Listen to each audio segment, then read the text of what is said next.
En apparence, la vie normale se poursuit dans la petite ville de Luboutou, dans le nord de la province du Maniema.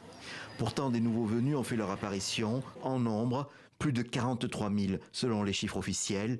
Ce sont des déplacés de Walikale, au nord Kivu. Ils ont fui quand les combats se sont approchés de leur ville à 200 km de là.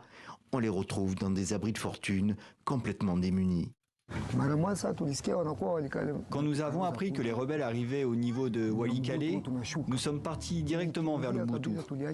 Nous avons tout abandonné derrière nous. Nos conditions de vie ici sont très pénibles, parce qu'il n'y a pas de travail, ni moyen de trouver à manger. Nous sommes également malades, mais nous ne sommes pas soignés. Nous sommes dans une misère totale. L'arrivée de cette population crée des problèmes dans la petite ville. Les structures de santé sont débordées et le prix de la nourriture a augmenté.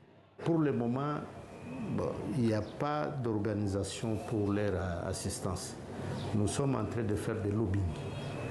Dernièrement, nous avons accueilli Médecins sans frontières et l'Espagne qui sont venus pour faire les cas d'Ilié.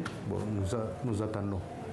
Et nous faisons aussi des rapports à la hiérarchie, tant nationale que provinciale, pour la situation de ces déplacés. Mais ils vivent dans des familles d'accueil, mais la situation n'est pas bonne. Alors que les rebelles du M23 ont quitté Walikale depuis le 2 avril, l'insécurité persiste dans la région. Ce mardi, après notre tournage, des affrontements ont éclaté autour et dans le centre-ville même de Luboutou, cette fois entre deux factions rivales des milices pro-gouvernementales appelées Wazalendo, terrorisant les habitants comme les déplacés.